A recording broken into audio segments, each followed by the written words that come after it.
1차 부등식 AX가 B보다 크다.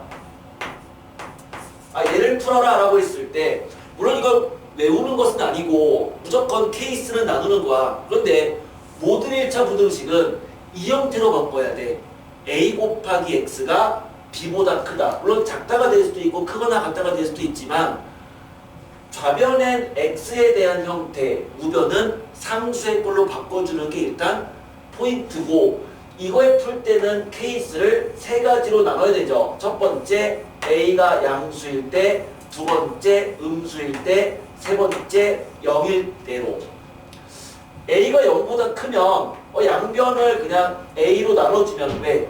X를 구하는 거니까 양변을 A로 나누면 당연히 양수값으로 나누면 부등호의 방향은 바뀌지 않았다였고 A가 음수면 음수로 나누면 방향이 반대가 되었다. 이게 부등식이었다고. 그렇죠?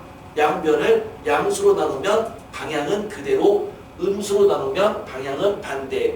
그런데 A가 0일 때는 어떻게 되느냐라고 했을 때 이거를 외우지 말고 그냥 다시 B를 3개로 나누세요. B가 0보다 클 때랑 B가 0일 때랑 0보다 작을 때로 나눈 다음에 그 다음에 그냥 생각하는 거야. 그냥 생각을 하는 거라고. A가 0이면 얘는 무조건 0이야. 무조건 0이죠. 그러면 B가 양수면 0이 양수값보다 크다. 그런 X는 존재하지 않잖아. 그쵸? 0이 양수값보다 클 수는 없어. 그러니까 얘를 만족하는 해는 없다죠. B가 0이면 그러면 얘는 무조건 0이거든. 그럼 0이 0보다 크다? 말이 안 돼. 즉 얘를 만족하는 X도 없어. 그러니까 이것도 해가 없는 거야. 그런데 A가 0인데 그럼 이거 무조건 빵이고 그놈은 B는 음수, 음수보다 크다. 이건 항상 성립하잖아. 해는 모든 실수죠. 그래서 이거는 B가 0보다 크거나 같으면 해가 없다. 물론 맞긴 맞지만 그걸 외우지 말란 얘기는 뭐냐면 이게 0보다 B보다 크다가 될 수도 있고 크거나 같다가 될 수도 있고 작을 수도 있고 작거나 같을 수도 있으니까 그걸 다 외우는 거는 그건 좀 무식한 짓인 거고 그냥 케이스를 다 나눠주면 되는데 어쨌든 간에 부등식의 해가 A가 0이 되는 상황이면 둘 중 하나인 거죠. 해가 없거나 무수히 많거나 둘 중 하나인 거고 이 X 앞의 개수가 0만 아니면 그 방향성을 가진 부등식의 해가 나온다. 이게 1차 부등식이에요. 그러면 얘랑 똑같은 논리에 의해서 풀 수 있는 게 14-1번이고요. 이제 1번 문제를 풀면서 다시 이제 이 부분을 가지고 얘기를 한번 해보자고요. 14-1번. 다음 부등식을 풀어보자. 이렇게 돼 있어서 첫 번째 ax 더하기 1이 크더라 x 더하기 a 제곱이다. 이렇게 돼 있으니까 우리는 1차 부등식을 푼다는 것은 이 형태로 바꾸는 거라고 했어. 좌변은 x, 우변은 상수. 그러니까 얘를 풀기 위해서는 x는 다 넘겨야 돼요. 즉 이놈은 넘겨야 되고 상수는 우변으로 넘겨줘야 돼. 그러면 좌변은 뭐가 된다? a-1x가 되고 우변은 a 제곱 마이너스 1이니까 걔는 a-1 곱하기 a 플러스 1인 거죠. 이제 케이스를 나눠라. 이놈을 기준으로 x 앞의 개수를 기준으로 첫 번째 그럼 그 개수가 0보다 크다면 그러니까 a가 1보다 크다면 두 번째 a가 1보다 작으면 세 번째 a가 1이면으로 나눠서 문제를 풀어주면 a가 1보다 크면 양수니까 양변 나눠주면 방향은 안 바뀐다. 얘를 얘로 나눴으니까 약분 a 더하기 1. 1보다 작으면 얘가 음수란 얘기니까 부등호의 방향은 반대가 될 거고 약분해주면 a 플러스 1. a가 1일 때는 뭐라고요? 외우는 게 아니라 생각하는 거였어. a 대신에 1을 그냥 대입했다고 생각해봐. 그럼 뭐가 되죠? 0 곱하기 x가 0보다 크다가 되는데 걔를 만족하는 x는 없잖아요. 그죠? 0에다 x 곱했더니 양수가 됐대. x 존재하지 않는다고. 그럼 이때는 해가 없다라고 얘기하는 거죠. 이런 식으로 해서 그냥 문제 풀어주면 돼요. 어차피 첫 번째 문제니까 별로 어려운 문제는 아니었고, 자, 두 번째도 마찬가지예요. 두 번째도. 자, 똑같이 생각해주면 ax 더하기 3이 x 더하기 a보다 크다. 이거니까 역시 어떻게 푼다? 좌변은 x, 우변은 상수. 그럼 주어진 이 식은 넘기고 넘기면 좌변 a-1x가 크더라. 우변 a-3 이렇게 되는데 역시 케이스를 나누기를 뭐라고요? 항상 x 앞의 개수가 양수일 때, 음수일 때, 0일 때. 그러면 a가 1보다 클 때, 1보다 작을 때, a가 1일 때, 1보다 크면 양수란 얘기니까 방향 안 바뀐다 이거고, a가 1보다 작으면 방향 바꿔주면 되겠죠. a가 1이면 1 대입하고 생각하라고 했어. 그러면 a에 1 집어넣었어. 뭐야? 0 곱하기 x가 크더라. a에 1 집어넣어주면 마이너스 2야. 둘 중 하나잖아. 해가 없거나 무수히 많거나. 얘 무조건 0이죠. 0은 마이너스 2보다 크다. 항상 성립한다고. 그럼 이때는 해가 모든 실수가 되는 거죠. 해는 모든 실수다. 이런 식으로 풀면 돼요. 선생님이 잘 생각을 해봤다. 왜 분명히 중학교 2학년 때 1차 분식을 잘 풀었을 텐데 왜 약할까? 왜 이게 제일 힘들어할까?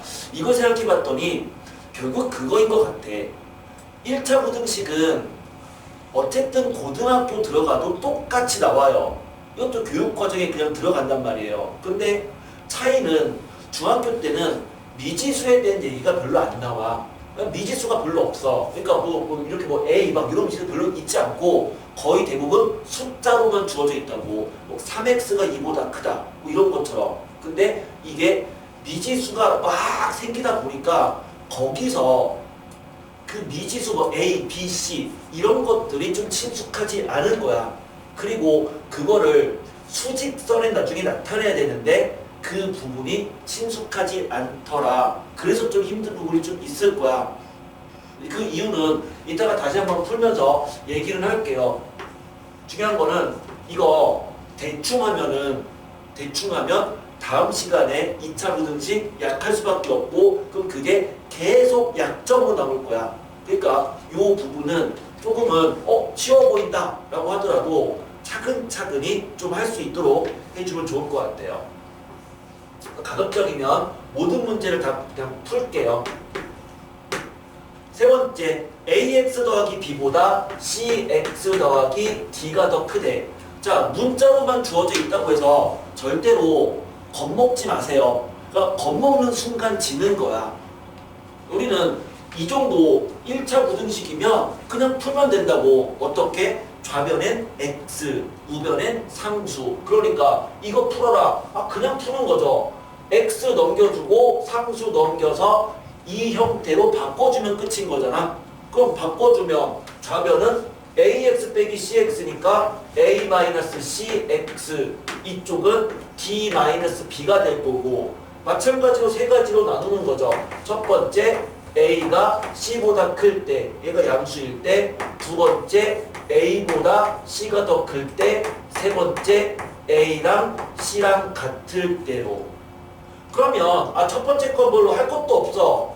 이거 양수란 얘기니까 이렇게 되면 뭐다? x가 방향이 안 바뀐다. 그냥 방향 바꾸지 않고 얘로 나눈 a-c분의 d-b라고 쓰면 되고, 그럼 얘는 이게 음수란 얘기니까 방향만 바뀌어서 똑같이 써주면 될 거다 까진 됐는데, 그러면 a랑 c랑 같으면 뭐냐? 어떻게 하자고요? 그냥 이렇게 하자고요. a랑 c랑 같을 때는 다시 어떻게 한다? 이 값이 양수일 때랑 0일 때랑 음수일 때로 그냥 아예 나눠버리라고. 아예 나중에 정답을 합치면 돼. 그러면 다시 이때는 D 빼기 B가 양수일 때, 그러니까 D가 B보다 클 때, D랑 B랑 같을 때 D보다 B가 더 클 때로 나누면 이제 뭐 하라고요? 그냥 생각하라고요. 헷갈리면 쓰세요. 이렇게 되면 이거 빵이죠. 그럼 이 첫 번째 경우는 0 곱하기 X가 더 작단 얘기야. D가 B보다 크니까 양수인 거잖아요. 그러면 0 곱하기 X가 어떠한 양수값보다 작단 얘기야. X에다가 어떤 놈을 대입해도 항상 성립하는 거잖아. 그쵸? 둘 중 하나거든요. X할 개수가 0이면 무조건 둘 중 하나야. 해가 없거나 해는 모든 실수이거나. 그럼 얘는 뭐다? 모든 실수다. 이때는 모든 실수다. 그럼 D랑 B랑 같으면 얘 0인 거죠. 그 0 곱하기 X가 0보다 작다. 그런 X가 있나요? 없잖아요. 그럼 해가 없는 거죠. 그럼 얘도 뭐겠어요? 똑같이 해가 없겠지. 그쵸? 맞죠? 둘 중 한 놈은 모든 실수가 놈 없을 테니까 그 얘도 해가 없는 거라고. 그래서 마지막에 얘를 합쳐서 D보다 B가 크거나 같으면 해가 없다. 이렇게 써주면 돼. 아니면 그냥 따로 다 써도 괜찮아. 그럼 내가 지금 푼 이 문제는 결과적으로 이 기본 이론에 대해서 문제를 푼 건데, 거듭 말하지만 문자가 많이 나왔어. A, B, C, D 이렇게. 그렇다고 해서 나는 몰라 가지 말고 그냥 문자에 대해서 절대로 겁먹지 말고 하셔야 됩니다. 그래야지만 부등식 파트를 잘할 수 있어. 아니면 계속 약한 게 될 거야. 14-2번으로 넘어갈게요. 14-2번.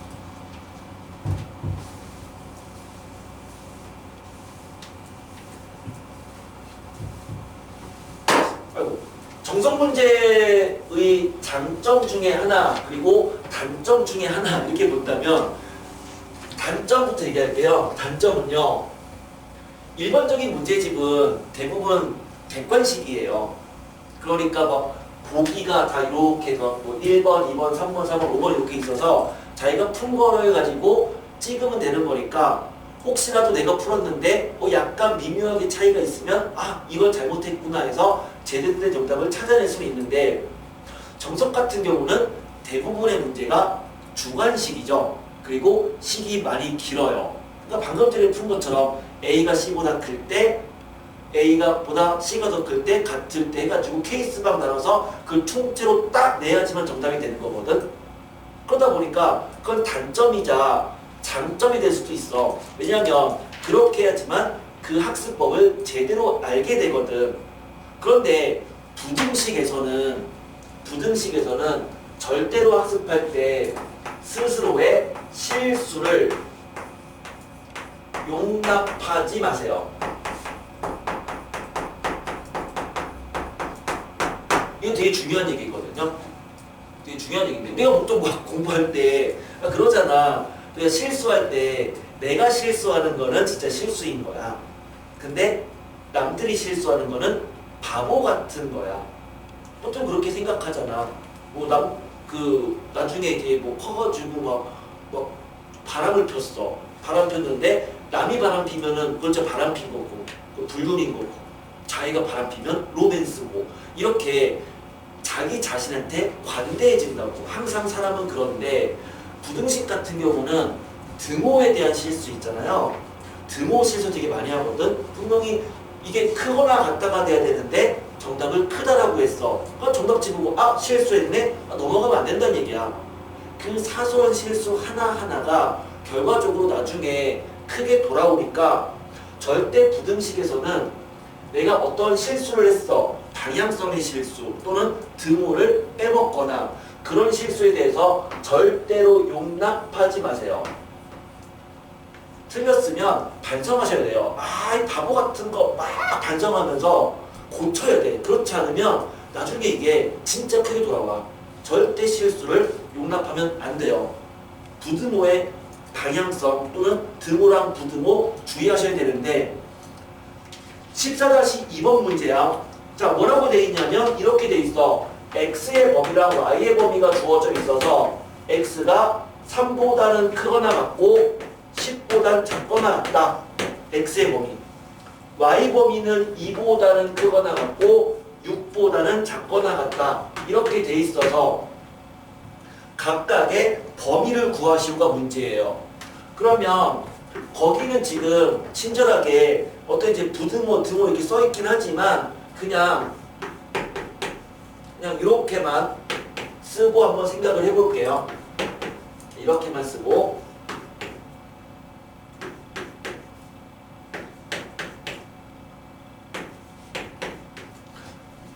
항상 어떤 값의 범위를 구하겠다는 얘기는 결국 이 얘기 아닌가요? 어떤 값이 뭐 여기서는 다 등호가 있으니까 뭐 이런 식으로 표현을 하겠다는 얘기인데 그러면 여기는 당연히 뭘 써야 돼? 최소값을 써야 되고 여기는 최대값을 써야 되는 거야. 최소값, 최대값. 그러면 이거는 외운다기보다는 역시 뭐야? 생각하는 거야. 생각하는 거거든. x랑 y랑 더했어. 그러면 두 개 더했으면 최소가 되려면 뭐가 돼야 돼? 작은 값끼리 더한 게 최소니까 여긴 당연히 뭐가 올 수밖에 없다?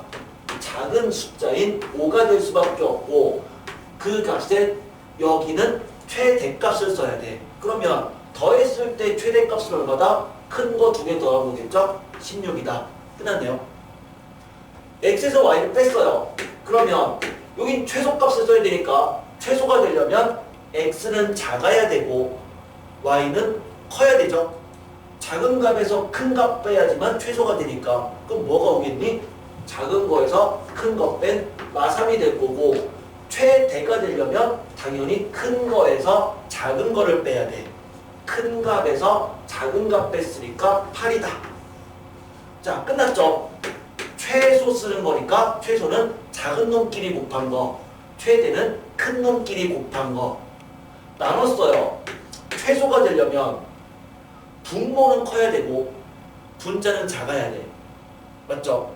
작은 값 되려면 분모는 점점 커질수록 값은 작아지잖아. 그러니까 y는 크고 x는 작을 때 6분의 3, 2분의 1인 거고 최대가 되려면 분모는 작고 분자는 커야겠죠? 2분의 15인 거야. 자, 외운다기보다는 그냥 작은 값 될 때랑 큰 값 되는 경우를 생각해서 문제를 풀면 되는데 이건 별로 주의할 게 없는 게 전부 다 등호가 있으니까 주의할 게 없거든요. 근데 이제 뭐 유제 문제라든가 그런 부분에는 분명히 한쪽엔 등호가 없을 거라고. 그럼 그때는 이 최대 최소에 등호가 있어야 되는지 아니면 필요가 없는지에 대해서는 고민을 좀 해보라 이거죠. 그래서 그런 등호까지 좀 고민하면서 보시면 될 것 같아요. 14-3번입니다. 1차 부등식 요 단원에 1차 부등식 단원에서 두 개로 쪼개면 하나는 지금 했던 그냥 1차 부등식 AX가 B보다 크다 이거고 또 하나는 연립부등식인데 연립부등식 자 연립부등식은요 무조건 수직선입니다. 14-3번에 연립부등식 거기 돼 있죠? 연립부등식 거기다가 동그라미 쳐놓고 수직선 연립부등식은 무조건 수직선을 그려서 문제를 푸세요. 그러니까 이 습관이 되어 있지 않으면 2차 부등식부터 망하기 시작합니다. 일단 무조건 수직선이에요. 그러면 한번 수직선을 이용해서 첫 번째 걸 그냥 한번 풀어볼게요.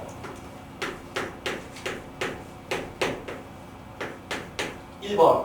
자, 뭐라고 되어 있냐면 이렇게 돼 있어. 한 놈은 2x-1 그 다음에 작더라 x-5 이거랑 그 다음에 8-7x 크더라 1-6x 자, 이 식을 연립하시오 이렇게 돼 있는데 우리는 1차 부등식이니까 항상 좌변엔 x 우변엔 상수가 있도록 만들어주면 그럼 첫 번째 식은 넘기니까 x가 작더라 넘기니까 마4 이거네요. 두 번째 식 마찬가지로 풀어주면 되는데 가급적이면 x 앞의 개수는 양수인 게 좋으니까 차라리 이놈을 넘기고 이놈을 넘기면 될 것 같아. 그러면 상수는 7, 그 다음에 이렇게 돼서 여기는 x 이거네요. 그러면 우린 수직선을 그릴 거야. 수직선. 이렇게 수직선을 그려서 등호가 없다는 얘기는 마이너스 4에다가 이렇게 구멍을 뚫어야 되고요. 마사. x가 마사보다 작다죠? 그러니까 어디야? 이렇게 해서 작다. 이렇게 쓰고 화살표 표시하셔야 됩니다. 그리고 얘는 뭐죠? x가 7보다 작은 거잖아. 그러니까 7 여기 있겠죠? 7보다 작다니까 작다 이쪽이죠. 이렇게 x가 어떤 것보다 작다는 왼쪽, 크다는 오른쪽 됐죠? 그러면 이렇게 쓸 거고 그럼 정답은 뭐가 되는 거야? 여기가 되는 거야. x가 마사보다 작다. 이게 정답인 거죠.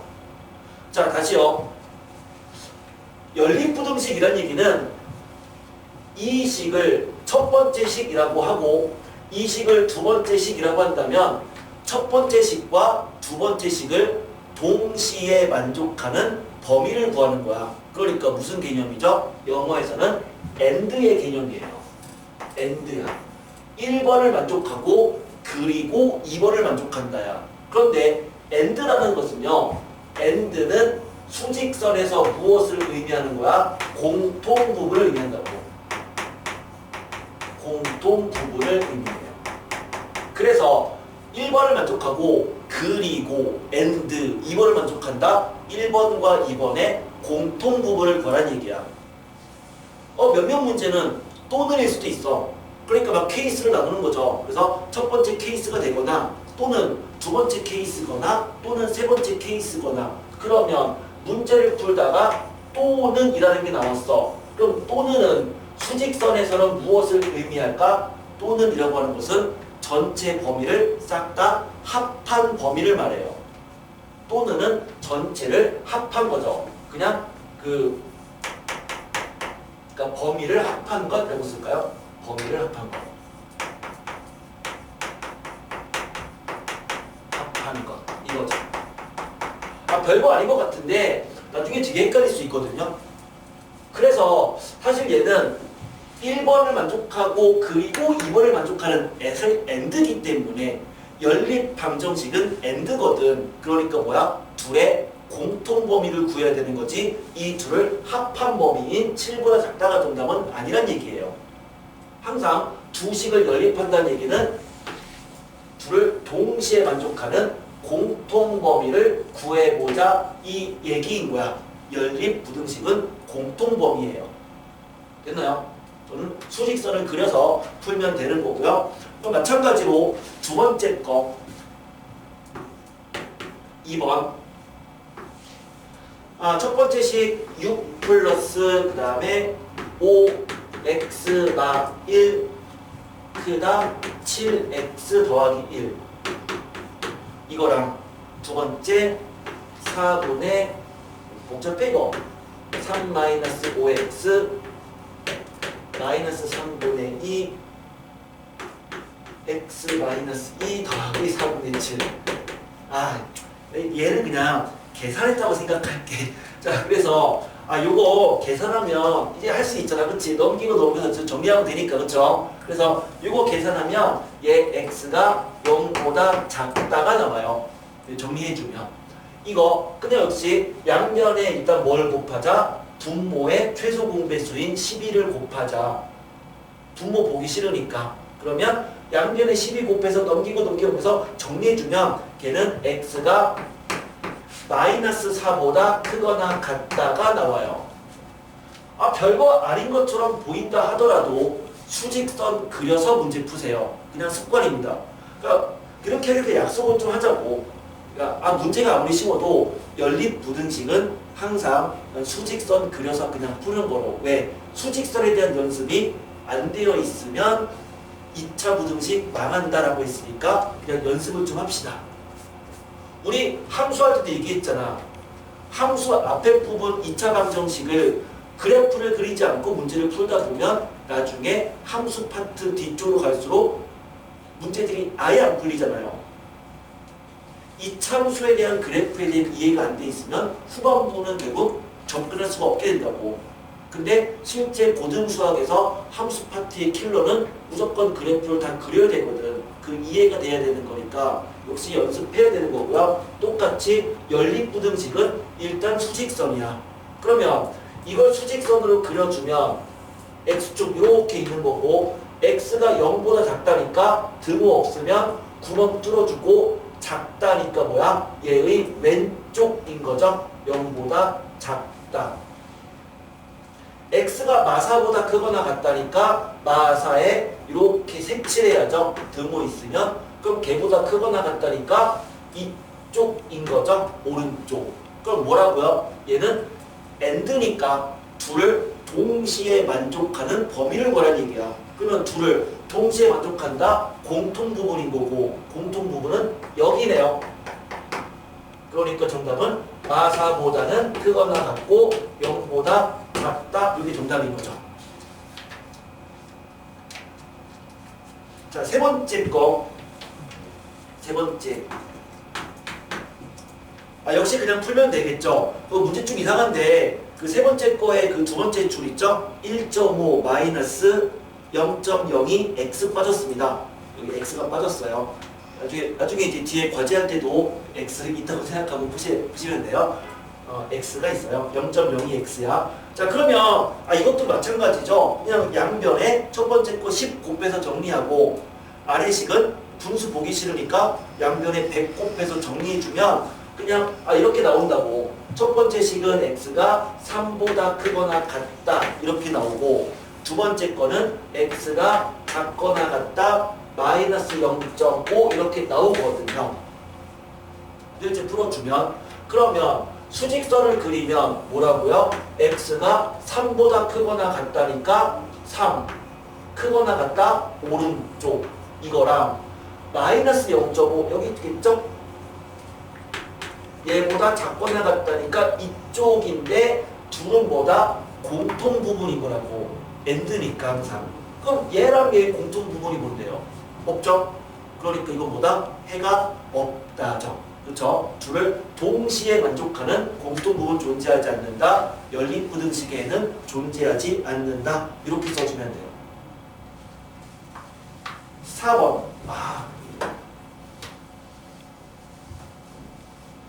쉽다는 말을 쓰면 안 돼. 그건 진짜 어려운 학생이 중에 있을 수도 있고 나중에 상처받을 수도 있어. 분명히 선생님이 쉽다고 했는데 나는 왜 어렵지? 상처받을 수 있으니까 쉽다는 표현은 잘 쓰지 않을게. 4번. 다음 연립부등식을 풀어라 이렇게 돼 있는데 첫 번째 건 이렇게 돼 있네요. x-2 그 다음에 크거나 같다 2x 더하기 1 그 다음에 작다 10-7x. 자, 이렇게 돼 있다는 얘기는 이거 방금 전에 푼 거랑 사실 같은 문제야. 사실은. 왜? 이 얘기는 뭐죠? 얘를 만족하는 식을 1번식이라고 하고 그리고 요거 뒤에 거를 요 두 개를 연립한 식을 2번식이라고 한다면 얘는 1번식을 만족하고 그리고 2번식을 만족하는 범위를 구하라는 얘기니까 이 1번과 2번은 사실 AND의 개념인 거죠. 그럼 어떻게 보면 주어진 이 식은 사실 얘랑도 똑같은 거죠.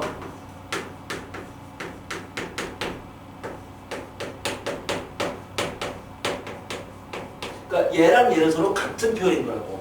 그러니까 그냥 그 표현을 하나로 합친 거야. 자, 문제 풀 때 그렇다고 해서 굳이 이렇게 바꿀 필요는 없어요. 그냥 앞에 거 풀고 뒤에 거 푼 다음에 AND니까 공통 부분을 구하면 끝나는 거야. 그러면 1번을 풀어버리면 이거 그냥 이거 풀면 되는 거니까 넘기고 넘겨주면 x가 마3보다 크거나 같다네요. 얘를 풀어주면 이거 넘기고 그러면 9x가 넘기면 9보다 작다. 그러니까 x가 1보다 작다인 거네. 이제 뭐하자? 수직선. 수직선 그리면 x가 마3 등호죠? 보다 크거나 같다. 요거랑 x가 1 여기 쓸 거 아니야? 작다. 이거니까 공통범위 여기다. 그래서 마3보다 크거나 같고 1보다 작은 거다. 두 번째 2번 3 곱하기 x 더하기 1 그 다음에 마이너스 2x x 2분의 3x 더하기 5. 자, 풀어주면 이거를 풀어버리면 그리고 얘를 풀어버리면 두 개 공통 부분 구하라고 했죠? 자, 첫 번째 거 풀어주면은 이거 뭐야? 3x에서 2x를 뺐으니까 x야. 근데 이 x를 넘겨버리면 빵이네요. 그러니까 x가 아예 없어지는 거죠. 3x 빼기 2x 빼기 x니까. 그러니까 그냥 0 곱하기 x인 거고 걔가 크거나 같다. 우변은 상수 넘겨주면 3 이거니까 뭐니? 해는 모든 실수죠. 그치? 재미야. 자, 해는 모든 실수죠. 그래서 얘를 풀어주면 모든 실수죠. 모든 실수. 그 다음에 요거를 풀어주면 넘겨주면은 2분의 1 x고 이렇게 해서 넘겨주면 마이너스 5니까 양변에 2를 곱해버리면 결국 x가 작거나 같다 마이너스 10 이거네요. 그러니까 문제는 뭐라고요? 얘를 만족하고 그리고 얘를 만족하는 즉 둘의 공통범위야. 그러니까 모든 실수랑 얘의 공통범위는 그냥 이놈인 거죠. 그러니까 x가 그냥 마식보다 작거나 같다 이렇게 되네요. 같은 논리로 세 번째 거를 역시 풀어주면 이런 구조란 말이에요. 이런 구조인데 그 세 번째 거 풀어주면 얘가 x가 5보다 작다가 나와요. 그리고 요 놈을 풀어주면 이거는 해가 없다가 나와요. 이제는. 그럼 당연히 얘랑 얘의 공통범위는 뭐인 거야? 해가 없는 거죠. 그쵸? 분명히 연립부등식이라는 얘기는 둘을 동시에 만족해야 돼. 근데 하나는 해가 없어. 해가 없는 거랑 다른 놈의 공통부분은 그냥 해가 없는 거라고. 됐니? 결국 이 얘기죠. 해가 모든 실수인 거랑 얘의 공통범위는 그냥 이놈인 거고 해가 없는 거랑 얘의 공통범위는 그냥 해가 없는 거야. 됐나? 그러면 기본적인 약간 그 상황에 따른 이런 부분들 다 처리할 수 있으면 될 것 같아. 자, 별로 어렵지 않네요. 여기까지는. 그런 말 하면 안 되는데. 자, 별로 그래. 크게 어렵진 않죠? 14-5번.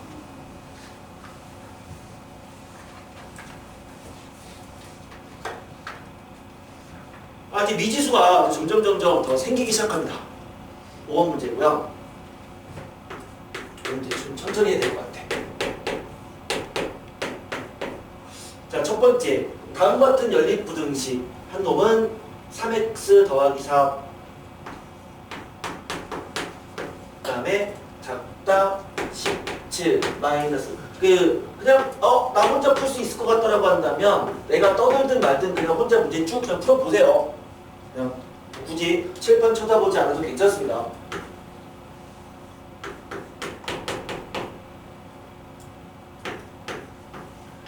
이제는 뭐냐면은 얘랑 얘의 해를 구했더니만 그 해가 B에서 4까지가 되는 그러한 A랑 B를 구하시오. 이게 문제네요. 역시 풀어보면 요 첫 번째 식 풀어주면은 얘는 3x 더하기 4 여기는 17 마이너스 5니까 12 그 다음에 마이너스 플러스 5x 이거인 거고 넘겨주면 2x가 큰 거다 넘기면 마이너스 8 그러니까 x는 마사보다 크다 이거네요. 이거죠. 그치? 지우야 그냥 들리면 혼자 이렇게 문제 풀면 돼. 그치? 이렇게 팔짱 끼고 딱 있으면 더 졸리잖아. 혼자 펜 들고 혼자 문제 푸세요. 요거 하나랑 그 다음에 얘 풀어주면 x는 양수인 게 좋으니까 요거 3x 넘겨주면 이쪽이 3x 그 다음에 나머지는 상수는 마이너스 2 마이너스 2a 이렇게 되니까 그냥 웬만하면 방향 이쪽으로 만들어서 해줄게. 그러면 x가 더 작더라 3분의 마이너스 2 마이너스 2a죠. 자, 뭔 말이죠? 얘랑 얘의 공통범위를 구했더니 그 공통범위가 b부터 4까지가 되었다. 이 얘기잖아요. 자, 이 정도는 머릿속으로 수직선을 그릴 수가 있어. 결국 얘랑 얘의 공통범위가 얘란 얘기는 뭔 말이니? b가 마이너스 4란 얘기고, 그쵸? 그리고 둘의 공통인 거가 이거란 얘기는 얘가 4가 3분의 마이너스 2 마이너스 2a란 얘기네요. 그럼 이제 a랑 b 바로 구할 수 있으니까 풀어주면 되겠네요. 아, 조금 어려운 문제가 두 번째 거야. 두 번째 거. 약간 헷갈릴 수 있어요. 이제 5 마이너스 2x 더하기 3 그 다음에 a 여기 복잡해 이거. 더하기 6 1 마이너스 2x 이거네요. 자, 실제 이거 해를 구했더니 해가 없는 a의 최대값을 구해보자. 자, 이게 문제인데요. 한번 정리해볼게요. 자, 주어지식 정리해버리면 다시 요식부터 마이너스 2x 그 다음에 마이너스 1 a 이거 7x 빼기 12x니까 마이너스 5x 그 다음에 14 더하기 6이니까 더하기 20 이거네요.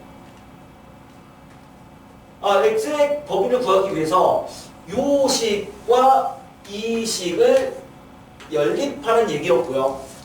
그러면 먼저 얘를 연립해주면 그럼 얘는 마이너스 2x가 a 더하기 1인 거고 양변을 마이너스 2로 나누면 결국 x가 방향이 바뀌어서 마이너스 2분의 a 더하기 1인 거죠.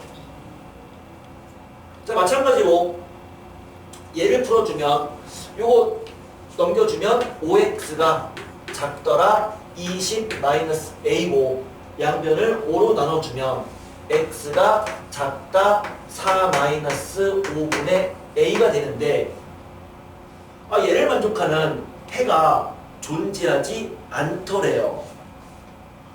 수직선에 나타내보면 x축이 있어서 얘는 뭔데요? x가 얘보다 크다니까 뭔지 모르지만 구멍 딱 뚫어주고 이렇게 돼서 여기가 마이너스 2분의 a 더하기 1 이런 얘기였죠. 그럼 얘는요 x가 4 빼기 5분의 a보다 작다래. 근데 둘의 공통 부분이 존재하지 않는다 이 얘기잖아. 해가 없다니까. 그러면 이 4 빼기 5분의 a가 만약에 여기 있으면 그러면 이렇게 되는 거니까 그럼 그때는 공통 부분이 존재하는 거잖아. 그럼 해가 있는 거죠. 그럼 얘가 해가 존재하지 않으려면 4-5분의 a가 어디에 있으면 존재하지 않는 거야? 이렇게 있으면 4 빼기 5분의 a죠. 걔가 이렇게 있으면 걔보다 작다는 이 부분인 거고 그럼 이렇게 되면 공통 부분이 없는 거고 해가 없는 거라고. 그러면 이제 관계죠. 그럼 도대체 얘랑 얘가 어떤 관계가 돼야지만 해가 없는 거냐? 이 놈이 여기 있으면 안 되는 거야. 근데 얘가 얘랑 딱 같으면 해가 있는 건가 없는 건가? 해가 없는 거죠. 왜요? 여기 지금 구멍이 뚫려있지 않다는 얘기는 이 값보다 큰 값을 말하는 거고 얘보다 작은 값인 거니까 이 둘이 서로 같은 값이어도 둘 다 구멍 뚫려있다는 얘기는 공통 부분이 없는 거라고. 그러니까 해가 존재하지 않으려면 4-5분의 a가 마이너스 2분의 a 더하기 1보다는 더 어디보다 왼쪽인데 같아도 되는 거 아니냐? 즉 얘가 얘보다 더 작거나 같아야 되는 거다. 이렇게 돼서 그래서 이것 때문에 A의 최종 범위를 구할 수 있는 거죠. 됐나요?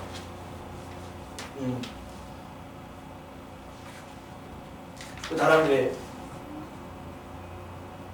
약간 다르지? 나랑 왜 약간 다르지? 아니겠지? 네. 중간식 어딘가 틀리지 않았겠지? 자, 아무튼 이렇게 되는 거라고. 자, 그러면 우린 5번까지 얘기를 했고요. 5번까지 얘기를 했고, 조금만 더 할게요. 조금만 더 하고, 그 다음에 시험 보자. 오늘 좀 천천히 뭐 가셔도 됩니다. 그러니까 요 상황이 그렇게 개념적으로 어려운 부분이 있는 건 아니니까 그냥 알고 있던 내용들을 다시 학습하는 그냥 그 차원인 거고, 그냥 습관적인 부분만 좀 잘 잡아두면 돼요. 그렇기 때문에 부담 갖지 않고 갈 수는 있을 것 같은데, 절대값에 대한 얘기를 좀 해볼게요. 절대값. 일단 방정식부터. 절대값 x가 a랑 똑같다 이렇게 돼 있으면 우린 그냥 이거 어떻게 풀죠? 그냥 x는 플러스 마이너스 a다 이렇게 풀어버리죠. 절대값 x가 a면 그냥 x는 플러스 마이너스 a다 이렇게 풀 거야. 절대값 x가 a보다 작다 이렇게 돼 있으면 좌변이 x인데 우변이 상수고 작다 이런 꼴이면 그럼 얘는 뭐다? x는 마이너스 a에서 a 사이에 있는 거다 까지는 한 번에 말할 수 있어야 돼. 그러면 절대값 x-a가 k보다 작다 이렇게 돼 있으면 이거 역시 한 번에 말할 수는 있어. 얘랑 똑같은 개념이니까 뭐다? x-a는 마이너스 k랑 k 사이에 있는 거다. 물론 이제 양변에 다시 a를 더해서 최종적으로 a-k에서 a 플러스 k 사이에 있는 겁니다. 이렇게 말할 수는 있는데, 절대값이 하나가 있다면 이렇게 절대값이 하나가 있으면 그냥 절대값 굳이 케이스를 나누지 않고 바로 한 번의 식을 쓸 수는 있을 거야. 절대값이 하나만 있다면. 그런데 절대값이 하나가 아니라 2개 이상 있을 때는 어떻게 풀까요? 그럼 그때는 전부 다 범위를 다 나눠서 풀어야 돼요. 범위를. 그것은 절대값이 0이 되는 값을 기준으로 케이스를 나눠야 된다고. 자, 실제로 얘가 이렇게 되는 이유는 뭘까? 얘가 왜 이렇게 될까? 그 이유는 이렇게 말할 수 있다고. 첫 번째, 그러면 x-a가 0보다 크거나 같다면, 그리고 두 번째 x-a가 0보다 작다면 이렇게 케이스를 나눠버리면 그럼 이때는 절대값 x-a는 그냥 x-a인 거죠. 이게 양수니까. 그러면 이때는 x-a가 k 이렇게 되는 거고, 그러니까 x가 a 더하기 k 이렇게 되는 거야. 그리고 얘는 x-a가 음수면 그러면 절대값 아니 음수니까 절대값 없애버리면 마이너스로 빠져나가게 되겠죠. 그럼 이거가 k보다 작은 거니까 넘기고 넘겨주면 그럼 x가 이제는 더 큰 거야. 뭐보다? a-k보다. 그래서 얘를 만족하고 그리고 또 얘를 만족하는 그 두 개를 합쳐버리면 결국 이 범위가 되는 걸 알 수 있다고. 그러면 원래는 이렇게 푸는 건데 근데 문제 풀 때마다 얘를 가지고 범위를 나눠서 푸는 거는 굉장히 비효율적이잖아요. 근데 비효율적이라고. 그래서 절대값이 하나가 있을 때는 절대값이 이렇게 하나만 있는 부등식은 한 번에 이렇게 쓰면 돼요. 물론 이제 이거를 이렇게 쓰는 거는 그냥 한 단계만 더 가면 되는 거니까. 그래서 절대값 하나만 있을 때는 이렇게 써주면 되는데, 문제는 절대값이 2개 이상 있을 때는 전부 다 절대값 안에 있는 놈이 0이 되는 값을 기준으로 범위를 다 쪼개서 케이스 나눠서 풀어야 돼. 근데 이게 최선일까요? 사실은 그렇지 않아요. 왜냐면 여러분들이 수학하를 배우고 나서는 수학하를 배우면 우리 요 개념을 이제 좀 다르게 해석을 할 거야. 잠깐 얘기를 하면 절대값 x라고 하는 것은 무엇을 의미하냐면 수직선에서 0부터 x까지의 거리를 말해요. 0부터 x까지 거리는 절대값 x야. 그러면 절대값 x가 a보다 작다는 얘기는 수직선에서 0부터 x까지 거리가 a보다 작다는 얘기니까 수직선에서 0부터 x까지 거리가 a보다 작으려면 그 x는 마이너스 a랑 a 사이에 존재해야지만 x가 요 사이에 있어야지만 0부터 x까지 거리가 절대값 근위 a보다 작은 거겠죠? 이렇게 말할 수 있는 거라고. 그 예를 들어서 절대값 x-3이 2보다 작다. 뭔 말이죠? 수직선에서 3부터 x까지 거리가 3이 여기 있는데 3에서 그 x가 어딘지 모르지만 그 거리가 2보다 작다는 얘기니까 그럼 여기서 거리가 2가 되는 지점 1과 5잖아. 그러니까 x는 이 사이에 존재하는 것 아닌가요? 맞죠? 그러니까 x 범위는 1에서 5 사이에 있는 거라고. 그런데 이렇게 해석해서 푸는 거는 나중을 위해서 남겨줄게요. 그러니까 오늘은 이렇게 풀진 않을게. 물론 이렇게 푸는 게 더 효율적이고 더 좋긴 하지만 기본에 충실할게. 그러니까 절대값이 하나가 있으면 그냥 이렇게 가자. 하지만 절대값 2개 이상이면 그냥 케이스를 다 나누자. 그냥 그렇게 생각을 해볼게요. 그래서 14-6번 문제 14-6번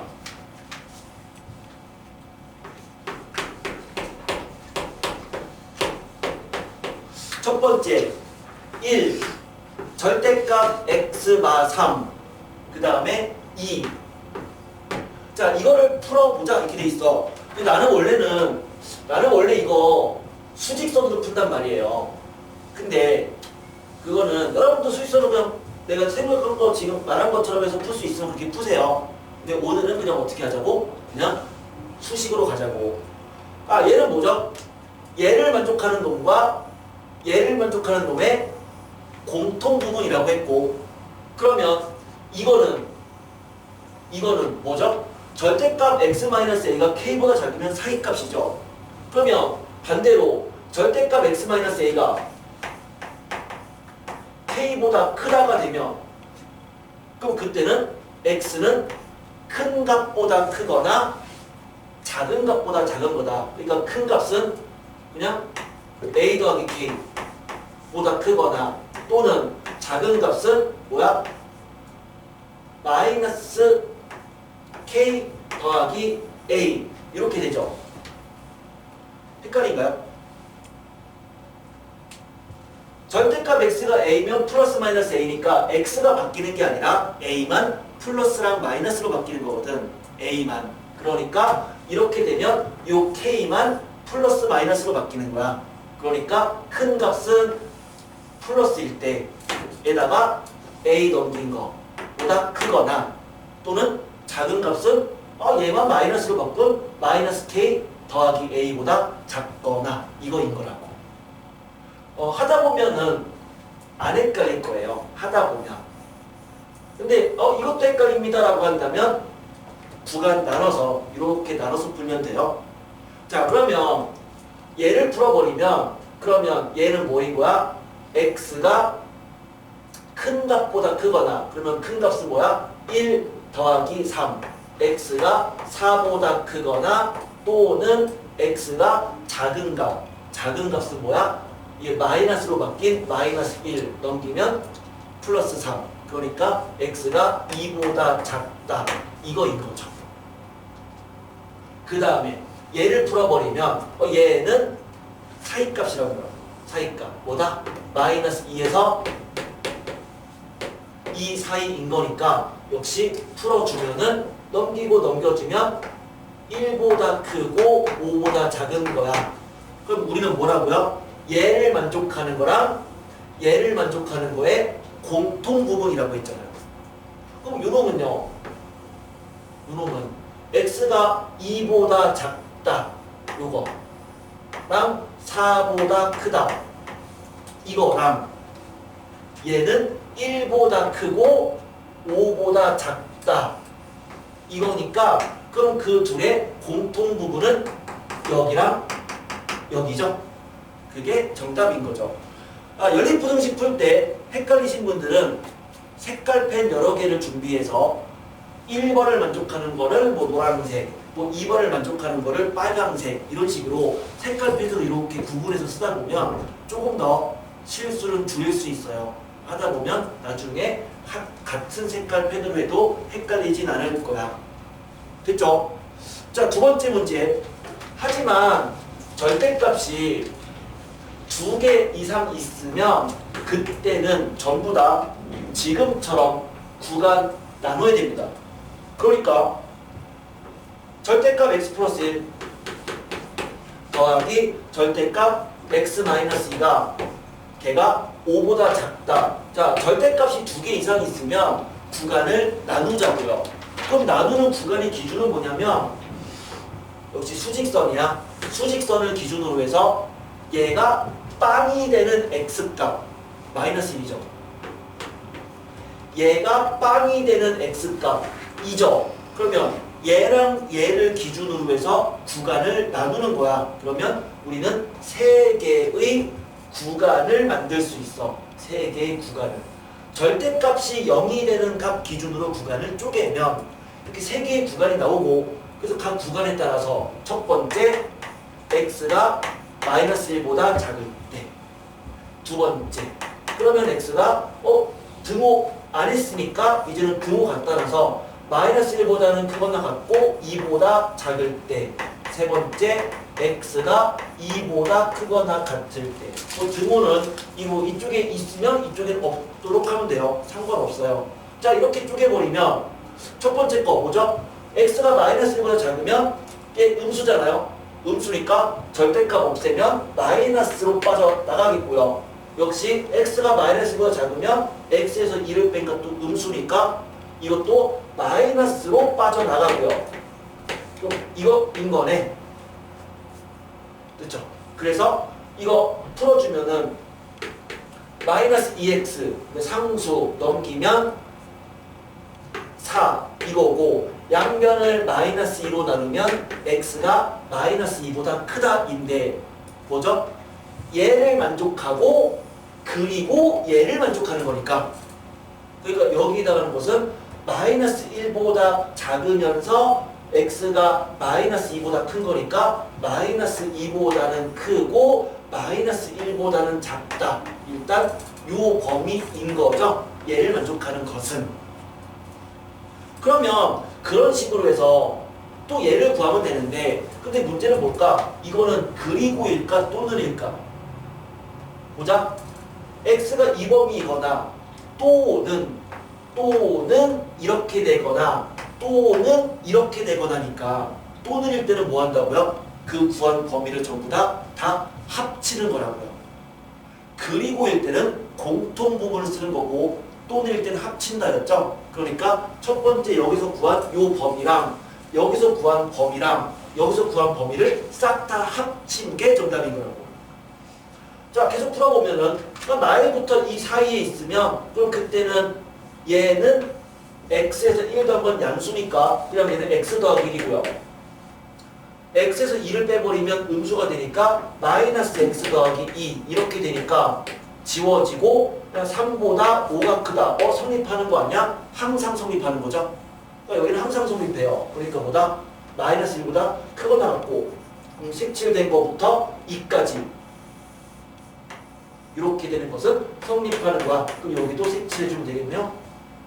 이제 x가 2보다 크거나 같으면 집어넣어주면 쟤는 x 더하기 1 더하기 x 마이너스 2가 5보다 작은 거다. 2x가 넘겨주면은 6보다 작은 거다. x가 3보다 작다. 그러니까 x가 2보다는 크거나 같고 3보다는 작다. 이렇게 되는 거니까 최종 범위는 마이너스 2보다는 크고 3보다는 작다가 나온다. 귀찮죠? 그런데 어쩔 수 없어요.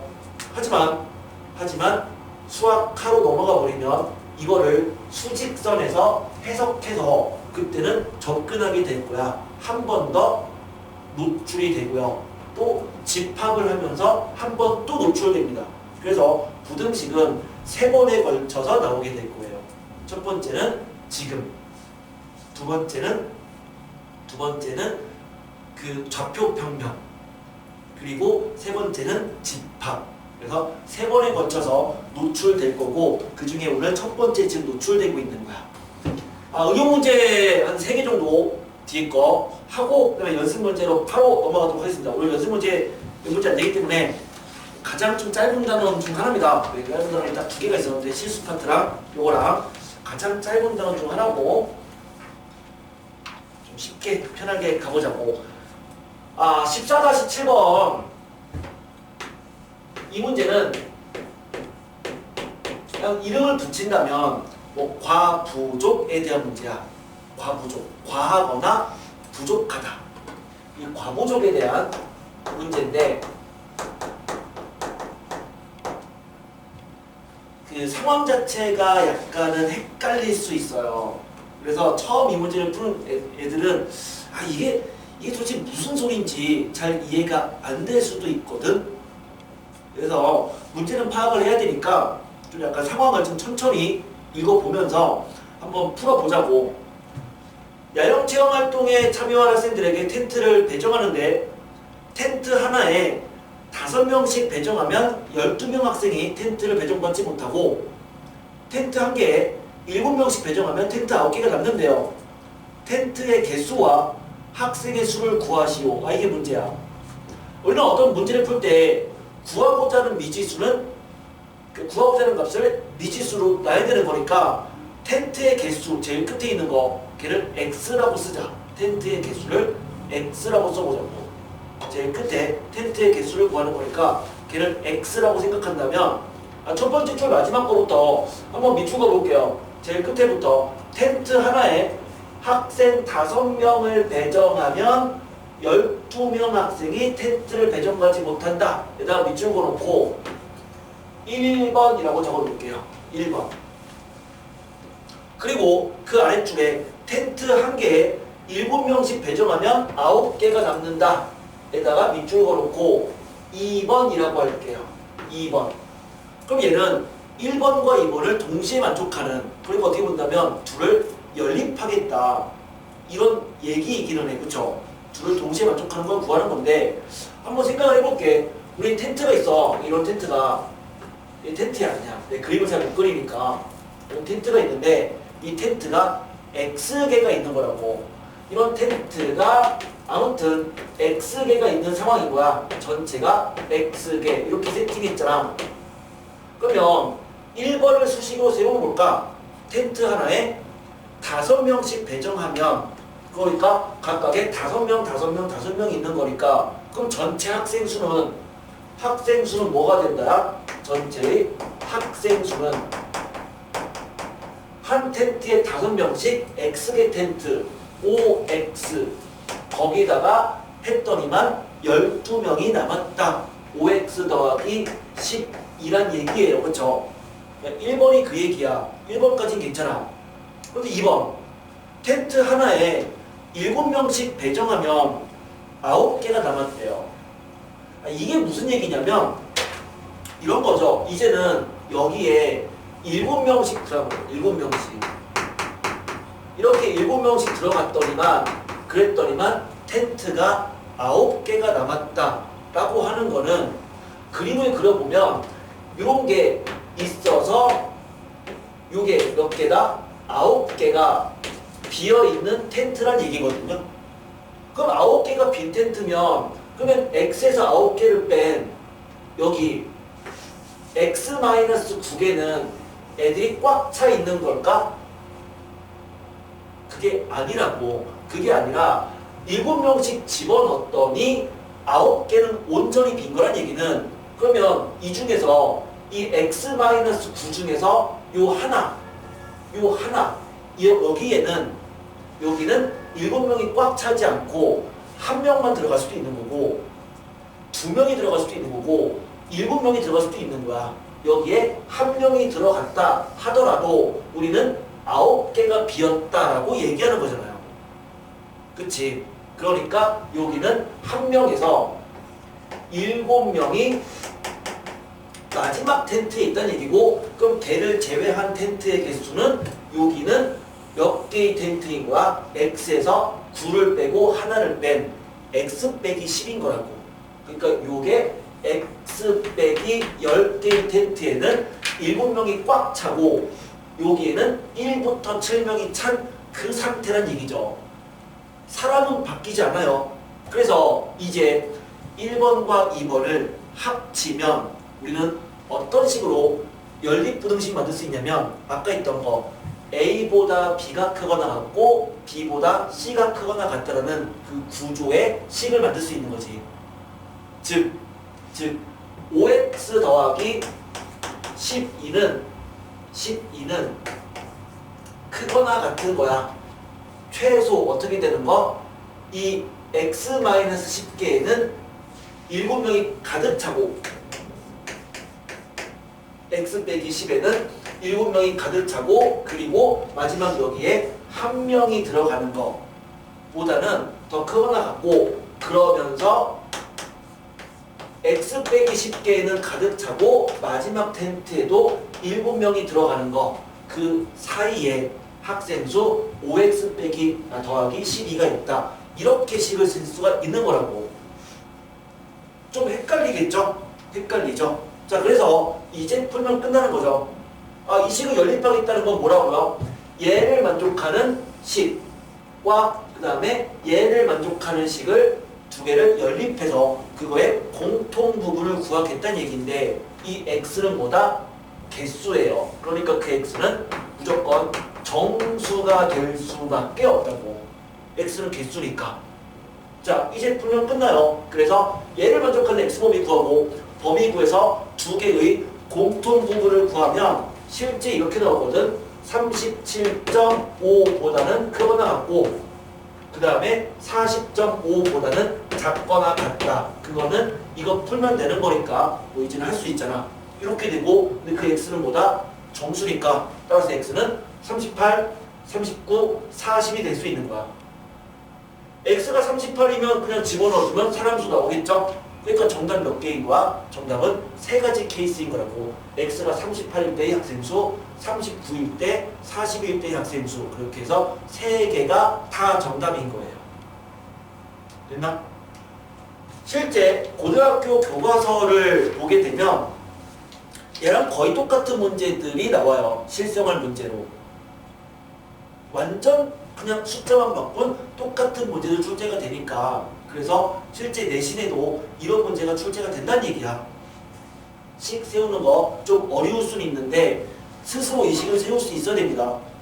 세울 수 있어야 돼. 헷갈리면 직접 그림 그려보면서 다시 한번 나보다 그림 잘 그릴 테니까 실제 텐트처럼 예쁘게 그리고 한번 식을 만들어 볼 필요는 있어요. 8번 문제로 가볼게요. 8번.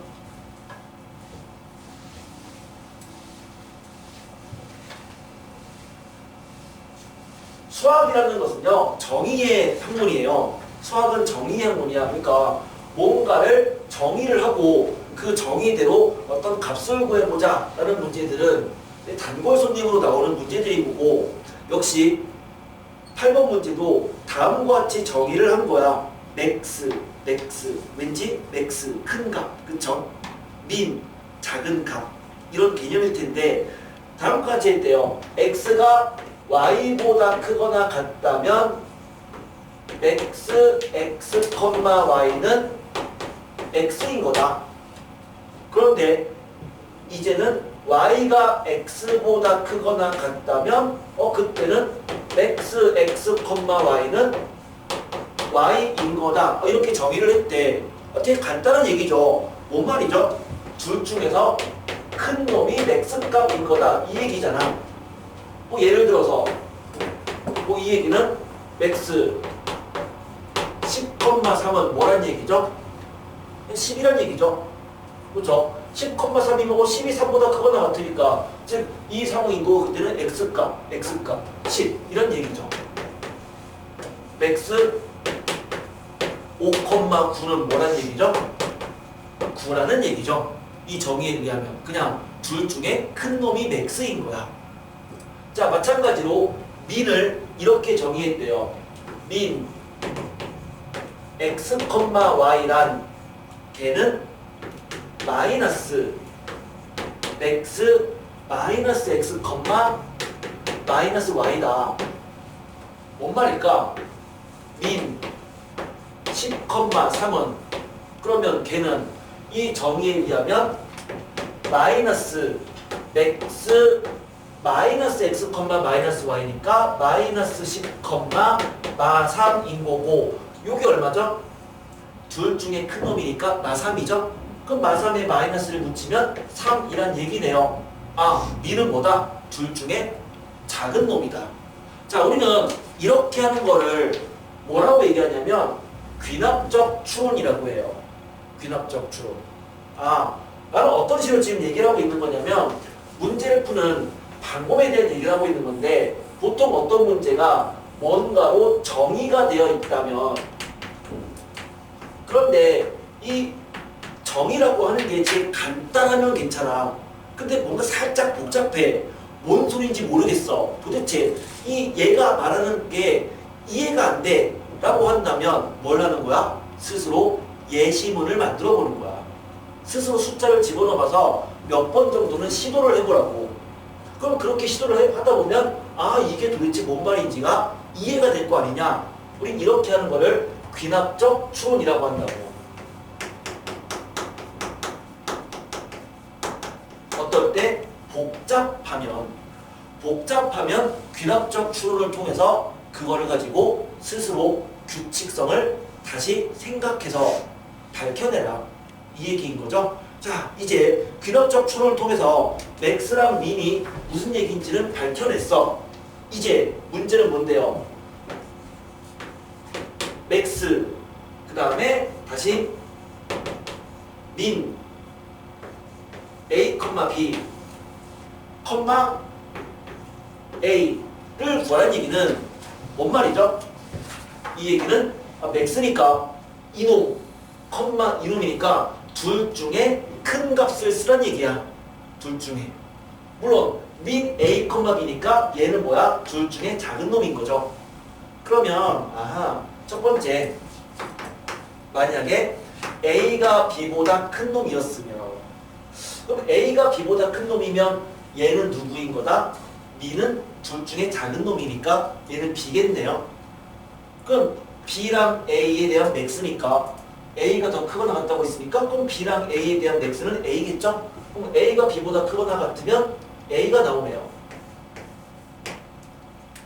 두 번째 그러면 A보다 B가 더 크다면 그럼 A보다 B가 더 크면 이놈은 누구다? A다. 그럼 A랑 A의 맥스니까 뭐야? A겠네? 아, 그러니까 뭐야? 결국 뭐가 되든 간에 무조건 A가 나오지. 그럼 정답은 A인 거야. 자, 귀납적 추론을 통해서 값을 한번 구해봤습니다. 기본 문제 마지막 문제예요. 14-9번. 보통 빈칸 문제들, 이 빈칸 문제들은 물론 이제 각각의 그 흐름을 우리가 추론하면서 값을 구할 수도 있겠지만 보통 빈칸이 나오는 이유는 직접 푸는 거는 힘드니까 이 문제지가 풀어주겠다라는 거야. 너희들은 빈칸만 채워라 라는 걸 의도하는 거지 전체를 빈칸 없이 구하기를 요구하는 건 아닌 거예요. 그러니까 사실 이 문제 빈칸이 없었다라고 한다면 사실 이 문제는 인간이 풀 문제는 아닌 거라고. 근데 실제로 나오기도 해요. 뭐 블랙라벨 이런 데 보면은 실제로 빈칸 없이 이 문제가 나오기도 해. 그래도 우린 빈칸이 있으니까 빈칸을 가지고 추론하면서 문제를 풀어볼게요. 자, 이렇대요. 9번 문제. 다음은 세 자연수의 곱과 합이 같다면 그러면 그 중에서 가장 큰 수를 찾는 과정이래요. 그러니까 결국 이 얘기죠. 어떤 자연수가 있는데 그 자연수가 A랑 B랑 C랑 곱했대요. 이 A, B, C를 곱한 게 A랑 B랑 C랑 더하는 거랑 똑같대. 근데 A, B, C는 자연수래. 그 얘를 만족하는 놈 중에 제일 큰 자연수는 누구냐? 이걸 물어본 거라고. 근데 이거를 빈칸 없이 우리 보고 문제를 풀어라라고 하는 거는 너무 우리를 너무 고생시키는 거라고. 그러니까 정답지를 뭐야? 내가 풀어주겠다라는 거니까 왜 이렇게 푸는지에 대해서 우리 관심을 갖지 말자고. 그냥 그 흐름을 그냥 맡기면서 빈칸만 채우자는 얘기예요. 자, 그래서 뭐라고 했어요? 양변을 C로 나누겠대요. C로 나눠요. 왜 나누는지에 대해서는 우리는 그냥 관심을 갖지 마. 그냥 C로 나누자. 단 미리 세팅해놨어. A보다 B가 크거나 같고 C가 더 크거나 같다라고 생각을 하자 이거지. 이렇게. 어차피 가장 큰 놈을 구하는 거니까 이 C만 구하면 돼. 그래서 양변을 C로 나눴어. 그 양변을 C로 나누니까 여기는 A, B가 되고 얘는 C분의 A, 여기는 C분의 B 더하기 1이 될 거야. 그쵸? 자, 거기까지 나왔어. 그러면 여기에서 A 곱하기 B가 얘보다는 크고 얘보다는 작거나 같대요. 얼마가 들어갈까요? 이거 얼마일까? 이제 이걸 채워야 돼. 자, 분명히 C로 나눴단 말이에요. 그러면 얘를 C로 나눴다고 생각해봐. 뭐죠? C분의 A, C분의 B, 1 이런 거잖아. 그쵸? C분의 A는 어때요? C분의 A는 1보다 작거나 같아요. 그런데 A, B, C는 자연수니까 자연수를 자연수로 나눴으면 0보다는 크겠지. 사실은. 그러니까 실제로는 이런 거라고. 그러니까 C분의 A는 0보다는 크고 1보다는 작거나 같은 거야. C분의 B도 0보다는 크고 1보다는 작거나 같은 거야. 그러니까 C분의 A랑 C분의 B랑 1을 더했으면은 이 값은 1보다는 더 크겠죠. 1 더하기 0보다 큰 놈, 0보다 큰 놈. 그러니까 1보다 크겠죠. 마찬가지로 얘랑 얘는 최대값이 1인 거니까 얘를 더하면 1, 3보다는 작거나 같겠지. 라고 해서 그래서 첫 번째 네모에는 1과 3이 들어가는 거야. 그러면 A 곱하기 B는 누가 될 수 있느냐? 이렇게 물어봤어. 그게 두 번째 나오는 요 상황이야. A, B, C는 자연수라고 했잖아요. 자연수예요. 그러니까 자연수니까 A 곱하기 B도 자연수야. 1보다는 크고 3보다 작거나 같은 자연수야. 그러니까 뭐다? 2가 되거나 아니면 3인 거다. 그럼 이제 거기까지 끝났어. 근데 갑자기 따라서 A 곱하기 B가 얼마일 때 가장 큰 수 C가 제일 큰 놈이니까 C는 얼마나?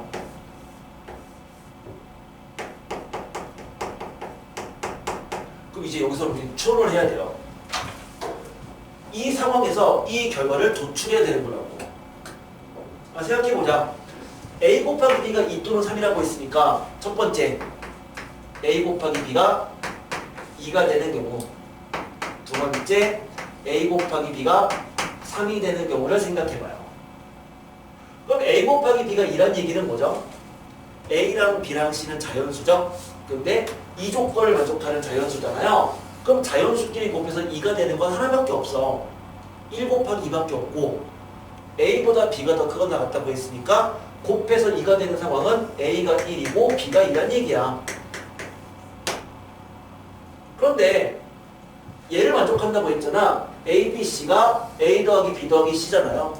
그러니까 얘를 여기다가 집어넣어주면 그러면 A, B, C 뭐죠? 2C죠. 그러니까 A 더하기 B 더하기 C니까 A 더하기 B 더하기 C. C는 3인 거예요. A 곱하기 B가 3이면 그러면 A보다 B가 크거나 같으니까 A는 1이고 B는 3이란 얘기야. 그러면 마찬가지로 A, B, C는 A 더하기 B 더하기 C다 집어넣어주면 A, B, C는 뭐야? 3C네. 그러면 A 더하기 B 더하기 C. C가 2네요. 이렇게 가정했던 거에 모순이죠. C가 더 B보다 크거나 같다라고 가정했으니까 얘는 모순이다. 그러니까 만족하는 건 얘밖에 없지 않느냐. 아하, 그래서 결국 A 곱하기 B가 2가 될 때, 그럴 때 가장 큰 놈은 3인 거야. 아, 이거 빈칸이 없다면 풀 수 있을까? 그럼 풀어야 될까? 빈칸이 없다면? 물론 그런 문제가 출제가 되기는 해. 근데 아마도 내신에 또 모르지, 또 선생님이 또 똑같아서 낼지도 모르겠지. 네, 뭐 학교 내신에서 이런 식의 문제를 본 적은 없어요. 그러니까 빈칸으로 나올 수는 있어도. 그래서 얘는 빈칸 정도만 좀 채울 수 있으면 좋을 것 같아. 이것만 논리적으로 해석해서 채울 수 있으면 그 정도만 해도 나쁘진 않을 것 같아요.